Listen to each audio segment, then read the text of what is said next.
Welcome once again to the Discipleship Pathway. I'm excited that you are here and taking your next step, this time in the area of money. If you haven't yet covered money at the child stage and in the young adult stage, go back and review those because we're building upon those foundations as we talk about what it means to be a spiritual parent in this realm of generosity. But I'm excited about this because there is nothing that stretches our faith more than where we put our dollars. There's nothing more tangible and kind of that often our hearts are connected to. This is why Jesus said, wherever your treasure is, there your heart will be also. It's so important that we learn to trust him with our treasure. And so I'm going to do a quick overview, once again, about the generosity journey that I often take people through and walk people through. It helps us identify perhaps where we're at in the journey and as a spiritual parent, what you should be stepping into. Okay, so the first step is as that initial giver. This is someone who gives to the Lord for the very first time. All of us do it at some point. We become a first-time giver. Then it's the intentional giver. This is someone who usually decides, I'm going to give my first and I'm going to give percentage giving.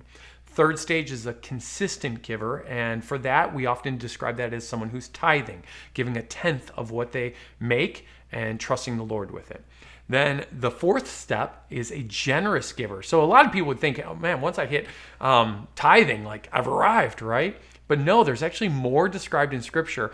And the more is this place of generosity and offerings and things like that. We're going to get into that. It's the above and beyond gift toward the Lord and toward kingdom purposes. And then we even have something beyond that. And it's this level that we call extravagant generosity. So in this stage, as a spiritual parent, we're going to be hitting on these final two steps. The step as a generous giver and an extravagant giver.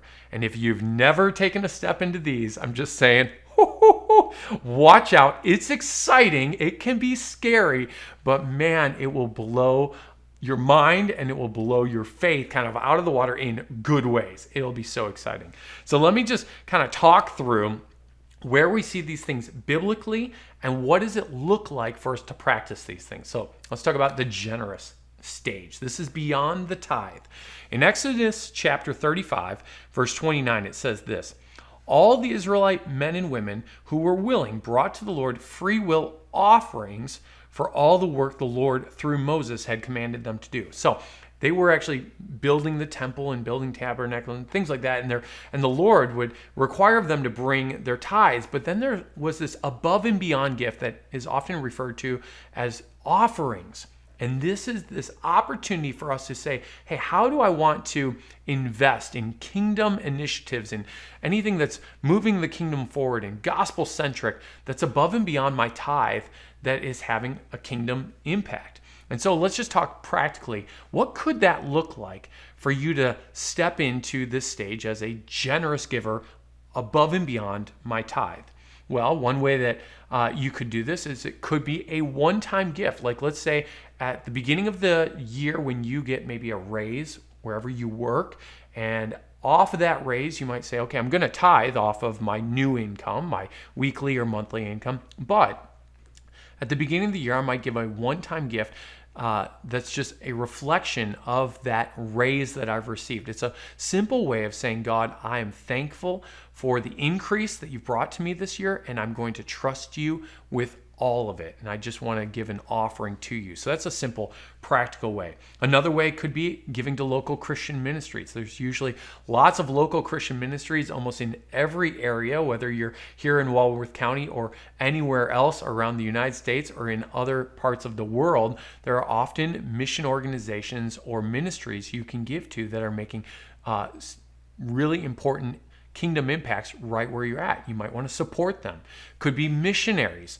My family has regularly, privately supported missionary friends of ours, those who are in other nations who are doing missions work that we would write a week or a monthly check to support them. Another thing that my family is doing right now is we actually sponsor a child in Honduras through Compassion International. Now, this is more than just helping meet the financial needs of a child and feeding that child and their health needs. It's looking for an organization like Compassion International that their primary purpose is to share the gospel with these children. That's how we know that this is stepping into this area of kingdom generosity or this generous stage. It's beyond the tithe, but it's giving to something that's kingdom oriented. And so if you've never thought about how could I give above and beyond to my local church, this is a fun place where you can start praying and start saying, God, would you open opportunities for us to practice this level of generosity? And then you've got this final level, and it's the extravagant level. And at the extravagant level, you'll sometimes, you'll know that you're stepping into it because you're majorly sweating for one, and you might even get pushback from even Christians. And I'll show you where we see this even in Scripture, okay? Now, before you think to yourself, well, I can't step into this stage as an extravagant giver because I don't make that much money. Extravagant giving has nothing to do with how much you make. It has everything to do with, once again, the level of giving the Lord is calling you to give to Him and to entrust to Him, no matter where you're at. In fact, we're going to look at two passages here in Scripture really quick. Two ladies, and one of the ladies who gives an extravagant gift is probably the poorest of everyone present. And so let's just dive into it. It's in Luke chapter 21, verse 1. It says this, as Jesus looked up, he saw the rich putting their gifts into the temple treasury. He also saw a poor widow put in 2 very small copper coins. We often refer to these as the widow's mites. Truly, I tell you, he said, this poor widow has put in more than all the others. All these people gave their gifts out of their wealth, but she, out of her poverty, put in all that she had to live on. See, what we have this woman model for us is that extravagance has nothing to do with how much I make. It has everything to do with how much I want to just dote on the Lord and give to the Lord that He's calling me to give. Just as an extravagant gift, an extravagant way of saying, I love you, I trust you, and I just want to give to you. I've said this before. I someday want to meet this woman in heaven and just say thank you for the model that you showed us what extravagant generosity can look like. Another lady who practices extravagant generosity is in Matthew chapter 26, verse 6 through 13. And she demonstrates actually a different level of extravagance. This is what it says in verse 6. While Jesus was in Bethany, in the home of Simon the leper, a woman came to him with an alabaster jar of very expensive perfume. She poured it on his head as he was reclining at the table. When the disciples saw this, they were indignant. Why this waste, they asked. Remember how I said sometimes an extravagant gift will even get pushback from Christians. Here we see the disciples push back against this woman's extravagant gift. See, they even look at it and they go, I think she got it wrong. And yet Jesus is going to affirm her and her action as beautiful and as good. They go on to say this perfume could have been sold at a high price and the money given to the poor. Aware of this, Jesus said to them, why are you bothering this woman? She has done a beautiful thing to me. Verse 13, truly I tell you, wherever the gospel is preached throughout the world, what she has done will also be told in memory of her, which I love. I love that this woman's display of extravagant generosity, Jesus says it's going to go everywhere throughout the world as a model of what it looks like to give extravagantly. Now, I said this woman is her gift of extravagance is different than the widow who gave the widow's mites. The widow gave out of all she had, but it was very little. This woman, she gives her alabaster jar of perfume and pours it on Jesus. And the disciples say this was an expensive gift. It would have been probably over a year's wages. And they call it a waste. But what she models is actually another form of extravagant giving. And what she's modeling is actually giving of like stored resources. An alabaster jar back in Jesus' day, that would be the equivalent of your 401k. That's the 1,000 shares of Amazon that you bought early on that have now acquired great wealth.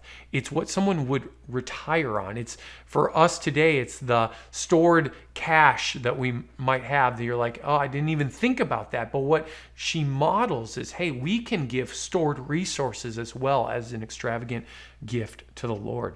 And I know tons of Christians who have done this. They've said, hey, I give of my tithe. I might even give offerings as well. This is above and beyond.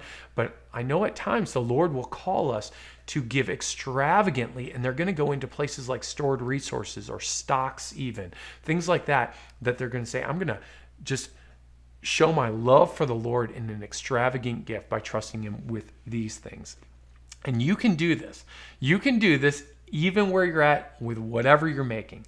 You know, Lisa and I, we stepped into extravagant giving when we were dirt poor and we had 5 kids at home and we had a mortgage and 1 income, and we were able to do that. I remember the very first time we felt like the Lord called us to give. It was probably for us about a half year's wages.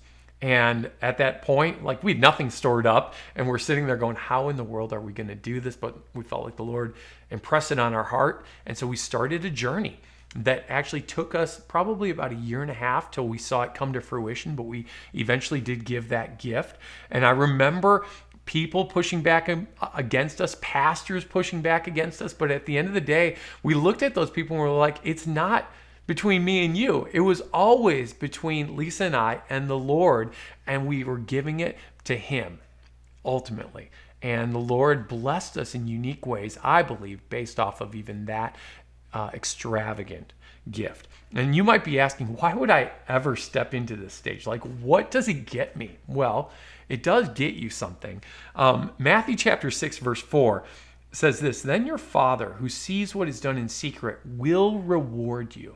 And God has been so faithful, I know, to me and many others I've talked to over the years, that when they give generously, when they give extravagantly, the Lord is faithful to reward you. Whether it's in this life or in the life to come, there is a unique God-given reward that comes as a result of that generosity. 2 Corinthians chapter 9, verse 6, can I just leave you with this verse? Remember this, whoever sows sparingly will also reap sparingly, and whoever sows generously will also reap generously. If you want to step into this place of reaping generously, you have to learn to start sowing generously.